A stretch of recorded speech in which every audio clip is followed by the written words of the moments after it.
Dan saudara, membahas bagaimana tantangan seorang jurnalis khususnya menepis isu hoax yang beredar. Saat ini kita sudah terhubung bersama jurnalis TVRI Nasional yang beberapa waktu lalu meliput peperangan antara Rusia dan Ukraina di Kiev, Ukraina. Teguh Fajri. Assalamualaikum Fajri.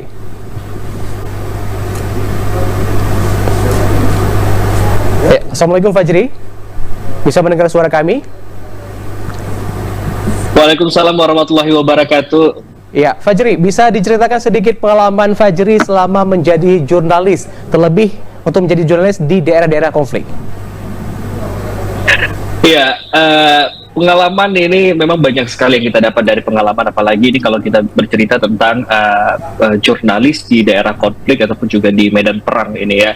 Yang pertama kali yang harus dipersiapkan itu adalah pertama mental, fisik, batin, kemudian juga kesehatan, kemudian juga kita harus lihat sendiri bagaimana keadaan ataupun juga situasi di sana, apakah kita harus membaca peta politik di sana itu bagaimana, geopolitik di sana itu bagaimana. Apalagi pada saat kemarin saya ke Ukraina itu kita masih buta, karena kalau kita lihat jurnalis TVRI yang terakhir kali meliput di medan perang itu ada sekitar 10 tahun yang lalu, itu yang sangat lama, yang otomatis itu udah sangat lama. Dan sekarang saat ini TVRI kembali hadir untuk memberikan informasi kepada media seluruh Indonesia ini ataupun juga seluruh masyarakat Indonesia untuk hadir di medan perang, apalagi sesuai dengan misi Presiden Joko Widodo itu ya, yaitu misi perdamaian yang ingin disampaikan Indonesia kepada seluruh negara-negara yang saat ini tengah bergejolak di antara perang-perang yang sedang terjadi. Tidak hanya di Ukraina, Rusia, kemudian juga ada di Afghanistan, Israel, dan lain-lainnya.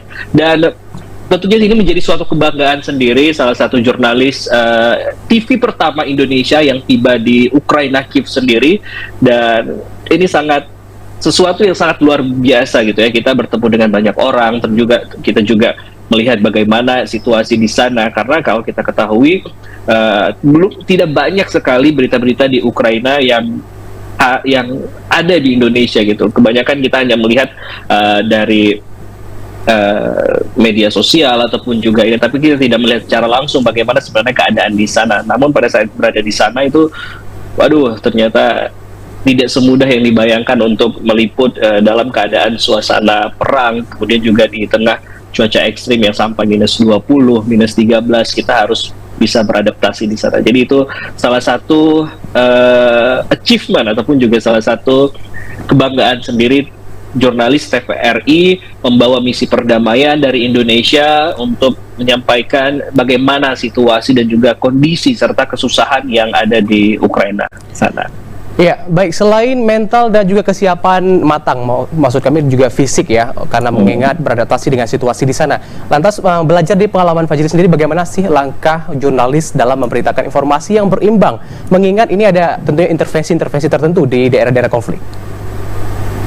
Ya, benar sekali. Nah, kalau misalnya melihat bagaimana memberitakan dalam kondisi tertekan, kalau kita bilangnya ya, di sana itu, karena kita juga nggak pernah tahu kalau di beberapa daerah itu ada beberapa peran ataupun juga seperti contohnya kayak perang suku. Perang suku itu lebih bermain seperti senjata ataupun juga senjata tembak ataupun juga senjata tajam lainnya. Namun juga kalau misalnya kita lihat ini perang antar negara seperti Rusia dan Ukraina ini, mereka lebih bermain, maksudnya bukan bermain tapi lebih seperti yang menggunakan senjata yang besar dalam tanda kutip, itu adalah seperti misil, rudal, ataupun juga drone gitu. Jadi kita masih tidak pernah tahu di mana akan jatuhnya ataupun itulah yang menjadi sebuah pressure ataupun juga tekanan sendiri bagi wartawan yang ingin meliput ke daerah perang sendiri. Nah, untuk itulah di setiap kondisi apapun kita itu media itu, seorang jurnalis itu harus tetap tenang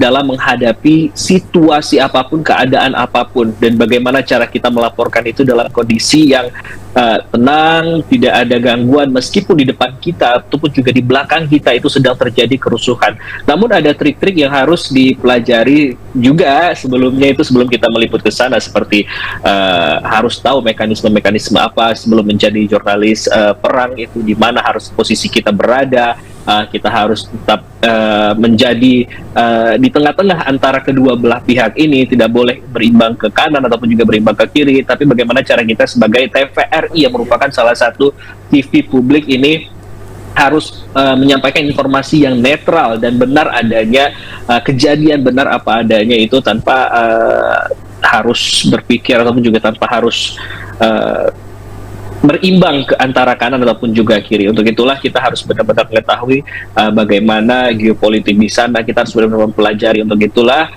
pada saat jurnalis melaporkan itu harus benar-benar tanpa ada tekanan. Seperti itu. Ya, baik, tentunya dengan sikap tenang dan juga mengetahui bagaimana kondisi di lapangan. Lantas, bagaimana seorang jurnalis Fajri melihat saat ini maraknya berita-berita hoax yang beredar di masyarakat? Bagaimana sebenarnya jurnalis untuk menghadapi situasi seperti ini?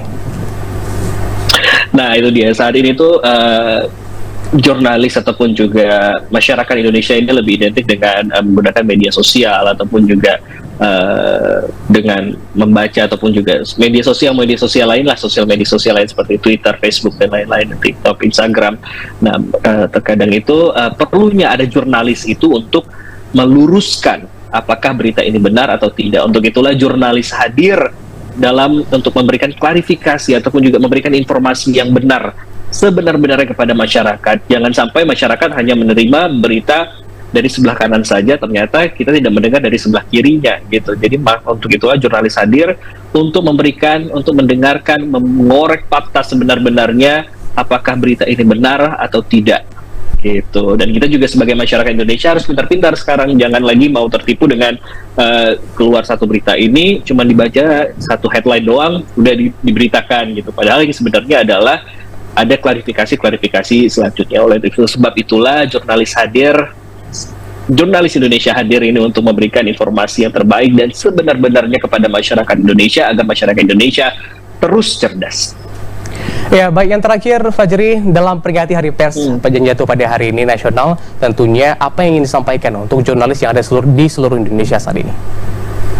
Ya, untuk seluruh jurnalis di Indonesia tentunya terus semangat, terus memberikan informasi-informasi fakta, aktual dan juga terdepan, dan juga jangan pantang menyerah, terus semangat meskipun kita dalam suasana pressure ataupun apa, tetap aja kita harus tetap semangat agar masyarakat Indonesia tahu dan juga seluruh masyarakat dunia ini paham apa yang sebenarnya sedang terjadi di dalam kondisi apapun dan juga informasi apapun yang akan diberikan. Untuk itu, saya juga Teguh Fajri ingin mengucapkan selamat Hari Pers Nasional. Seluruh jurnalis Indonesia, teruslah berani, teruslah tajam, teruslah aktual, dan teruslah tumbuh. Baik, terima kasih Fajri yang telah menyampaikan tentunya tips dan juga pengalaman yang luar biasa yang menginspirasi kita bersama. Tentunya terima kasih sekali lagi dan selamat beraktivitas kembali. Wassalamualaikum warahmatullahi wabarakatuh. Waalaikumsalam warahmatullahi wabarakatuh. Salam sehat.